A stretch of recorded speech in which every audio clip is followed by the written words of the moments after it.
ರಾಹುಲ್ ಗಾಂಧಿ ಪ್ರಧಾನಿ ಆದ್ರೆ ರಾಜಕೀಯ ಹೇಗಿರುತ್ತೆ ಅಂತ. ಸರ್, ರಾಜಕೀಯ ಗೊತ್ತಿದ್ದವ್ರಿಗೆ ರಾಜಕೀಯ ಕೊಟ್ರೆ ಏನ್ ಮಾಡಕೈತಿತ್ತು ಸರ್? ಹೇಳಿ ನೋಡೋಣ. ರಾಜಕೀಯನೇ ಗೊತ್ತಿಲ್ಲ ಅವ್ರಿಗೆ ಹೇಳ್ಬೇಕಂದ್ರೆ ಅಂತವ್ರನ್ನ ತಗೊಂಡು ನೀವು ಪ್ರಧಾನಿ ಮಾಡ್ತಂದ್ರೆ ನಾವೇನಿಲ್ಲ ಹೇಳಿ. ಇವಾಗ ಆಡೋ ಹುಡುಗನ್ ಕೇಳಿದ್ರೆ ನೀನ್ ಓಟ್ ಯಾರ್ಗ್ ಹಾಕ್ಬೇಕಂದ್ರೆ ಮೋದಿ ಓಟ್ ಹಾಕ್ತಂತಾನೆ. ಅಂಥದ್ದು ಪ್ರಧಾನಿ ಹೋಗಿ ರಾಹುಲ್ ಗಾಂಧಿ ಕೊಟ್ಟನಂದ್ರೆ ಯಾರು ಹೋಗ್ತಾರೆ ಹೇಳಿ? ಈಗಿನ ರಾಜಕೀಯದಲ್ಲಿ ರಾಹುಲ್ ಗಾಂಧಿ ಪ್ರಧಾನಿ ಮಾಡಿದ್ರೆ ಆಡೋ ಮಕ್ಕಳ ತರ ಆಡ್ತಾ ಇದಾರೆ ಅವ್ರು. ಇವಾಗ ರಾಜಕೀಯದಲ್ಲಿ ಪ್ರಧಾನಿ ಇವರು ಮೋದಿ ಅವ್ರು ಬಂದ್ಮೇಲೆ 5G ಎಲ್ಲರೂ ಆನ್ಲೈನ್. ಇವಾಗ ಒಂದು ಯಾವುದೇ ಆಗ್ಲಿ, ಮನಿ ಟ್ರಾನ್ಸ್ಫರ್ ಆಗ್ಲಿ, ಇಲ್ಲ ಯಾರಿಗಾನ ವಿಡಿಯೋ ಕಾಲ್ ಮಾಡೋದಾಗ್ಲಿ, ಇಲ್ಲ ಯಾರಿಗಾದ್ರೂ ಕಾಲ್ ಮಾಡೋದಾಗ್ಲಿ, ಇವಾಗ ಒಂದು ನೆಟ್ ಆಗ್ಲಿ, ಎಲ್ಲದಕ್ಕೂ ವಿದ್ಯಾರ್ಥಿಗಳಿಗಾಗ್ಲಿ, ಇಲ್ಲ ರೈತರಿಗಾಗ್ಲಿ, ಇಲ್ಲ ಬೇರೆ ಯಾರಿಗೆ ಆಗ್ಲಿ ಅನುಕೂಲ ಆಗಿದೆ. ಇವಾಗ ನೋಡಿ, ಯಾರ ಕೈಲಿ ನೋಡಿದ್ರು ಮೊಬೈಲು ಏನು ಕೇಳಿ, ನೆಟ್ ಫ್ರೀ ಇದೆ. ಬಿಜೆಪಿ ಅವ್ರು ಬಂದ್ಮೇಲೆ ನೆಟ್ ಫ್ರೀ ಆಗಿರೋದು. ಅದಕ್ಕಿಂತ ಮುಂಚೆ ಎಲ್ಲಿ ನೆಟ್ ಫ್ರೀ ಇತ್ತು?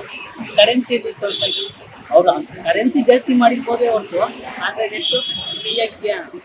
ನೆಟ್ಟು ಪ್ಲಸ್ ಕರೆನ್ಸಿ ಎರಡು ಫ್ರೀ ಆಗಿರೋದ್ರಿಂದ ಎಲ್ಲರಿಗೂ ಯೂಸ್ ಆಗ್ತಿದೆ. ಇವಾಗ ಕಾಂಗ್ರೆಸ್ನವ್ರು ಏನು ಮಾಡ್ತಾರೆ ಹೇಳಿ?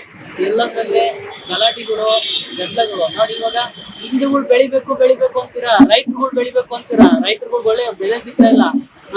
ಅಂಥದ್ದು ಈಗ ಕಾಂಗ್ರೆಸ್ನವ್ರು ಬಂದ್ರೆ ಯಾರ್ಯಾರು ಎಲ್ಲೆಲ್ಲೋ ಗಲಾಟೆ ಮಾಡ್ತಿರ್ತಾರೆ, ಏನೇನೋ ಮಾಡ್ತಿರ್ತಾರೆ. ಬಿಜೆಪಿ ಬಂದ್ರೆ, ಬಿಜೆಪಿ ಅಧಿಕಾರಕ್ಕೆ ಬಂದ್ಮೇಲೆ ಯಾರು ಮಾತಾಡಲ್ಲ ಸರ್, ಯಾರು ಬಾಲ ಇಲ್ಲ, ಏನು ಮಾತಾಡಲ್ಲ.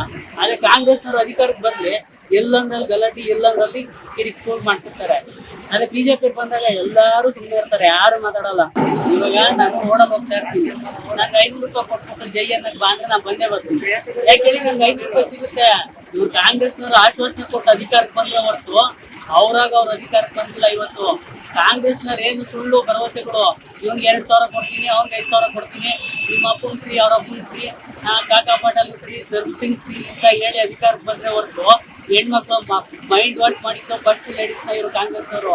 ಕರ್ನಾಟಕದಲ್ಲಿ ಫಸ್ಟ್ ಮೈಂಡ್ ವಾಶ್ ಲೇಡೀಸ್ನ ಟಾರ್ಗೆಟ್ ಮಾಡಿ 2,000 ದುಡ್ಡು ಕೊಡ್ತೀನಿ, ಬಸ್ ಫ್ರೀ, ಇದೆಲ್ಲ ಮಾಡಿ ಅವ್ರ ಅಧಿಕಾರಕ್ಕೆ ಬಂದ್ರು ಹೊರತು ಸ್ವಂತ ಹೇಳಿಕೆ ಕೊಟ್ಟು ನಿಮ್ಗೆ ಏನು ಕೊಡಲ್ಲ, ನಾವು ದುಡ್ಕೊಂಡು ತಿಂದ್ರಿ ಅಂತ ಹೇಳ್ಬಿಟ್ಟು ನೀವು ಗೆಲ್ಸಿ ಅಂತ ಹೇಳಿ ಅವ್ರೇನಾದ್ರು ಆಶ್ವಾಸನೆ ಕೊಟ್ಟಿದ್ರು, 50% ಅಧಿಕಾರಕ್ಕೆ ಕೊಡಕ್ಕಾಗ್ತಿರ್ಲಿಲ್ಲ ಅವ್ರ ಕೈಲಿ.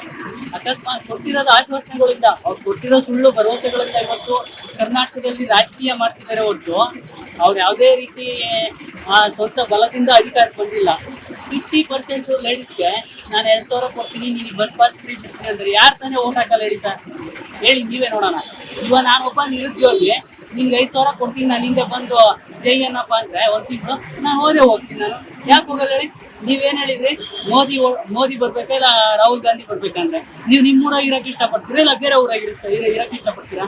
ಯಾಕೆ ಹೇಳಿ? ಇವಾಗ ಮೋದಿ ಇದ್ರೆ ನಾವು ನಮ್ಮೂರಾಗೆಲ್ಲ ಸೆಪರೇಟ್ ಇರ್ತೀವಿ.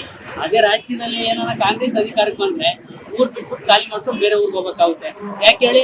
ದರೋಡೆಕೋರರು, ದಂಗೆಕೋರರು, ಟೆರರಿಸ್ಟು ಮೇಯ್ನ್ ಬರೋದು ಎಲ್ಲಿಂದ? ಕರ್ನಾಟಕಕ್ಕೆ, ಇಂಡಿಯಾಕ್ಕೆ. ಯಾಕೆ ಹೇಳಿ? ಕಾಂಗ್ರೆಸ್ ಅಧಿಕಾರದಾಗಿದ್ರೆ ಏನ್ ಬೇಕಾದ್ರೂ ಆಗ್ಬೋದು, ಆದ್ರೆ ಬಿಜೆಪಿ ಅಧಿಕಾರದಾಗಿದ್ರೆ ಏನು ಮಾಡಕ್ಕಾಗಲ್ಲ. ಯಾಕೆಂದ್ರೆ ಅಲ್ಲಿರೋದು ಸೆಂಟ್ರಲ್ ಅಲ್ಲಿ ಮೋದಿ. ನಾನು ಹಿಂದೆ ಹೋಗಿ ಇವತ್ತು ನಾನು ಎಫೆಕ್ಟ್ ಆಗಿರ್ಬೋದು, ನಾನು ಹಾಕೋದು ಮಾತ್ರ ಬಿಜೆಪಿಗೆ. ಕ್ಯಾಂಡಿಡೇಟ್ ಮೋದಿನೇ ಬಂದು ಬೇಡ ಅಂತ ಹೇಳ್ತಲ್ಲ. ನಾನು ಹಾಕೋದು ಓಟು, ನಾನು ಒಬ್ಬ ಹಿಂದುವಾಗಿ ನಾನು ಬಿಜೆಪಿಗೆ ಓಟ್ ಹಾಕ್ತೀನಿ.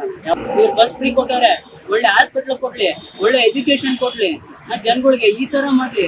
ಅದು ಬಿಟ್ಟು ಬಸ್ ಫ್ರೀ ಬಿಡೋದು, 2,000 ದುಡ್ಡು ಕೊಡೋದು, ಇದೆಲ್ಲ ಯಾವತ್ತು ದೇಶ ಮುಂದುವರಿಯಲ್ಲ, ಕರ್ನಾಟಕ ಯಾವತ್ತೂ ಮುಂದುವರಿಯಲ್ಲ. ಈ ತರ ಬಿಟ್ಟು ಆಶ್ವಾಸನೆ ಕೊಟ್ಟು ಇವತ್ತು ಇಲ್ಲಿ ಬೇರೆ ಕಡೆ ಎಲ್ಲ ಶ್ರೀಲಂಕಾ ದಿವಾಳಿ ಕೂತಿದ್ದಿಲ್ಲ. ಇವ್ರು ಜಾತಿ ರಾಜಕೀಯ ಮಾಡಕ್ಕೆ ಹಿಜಾಬ್ ವಾಪಸ್ ತಗೊಳ್ತೀನಿ, ಹಿಜಾಬ್ ಹಾಕೊಳ್ಳಿ ಅನ್ನೋದು ತಪ್ಪು. ಅವ್ರವ್ರ ಧರ್ಮ, ಅವ್ರವ್ರ ಅನುಕೂಲ, ಅವ್ರು ಏನ್ ಬೇಕಾದ್ರೂ ಮಾಡ್ಕೊಳ್ಳಿ, ಅದ್ರಲ್ಲೆಲ್ಲ ರಾಜಕೀಯ ಮಾಡ್ಬಾರ್ದು.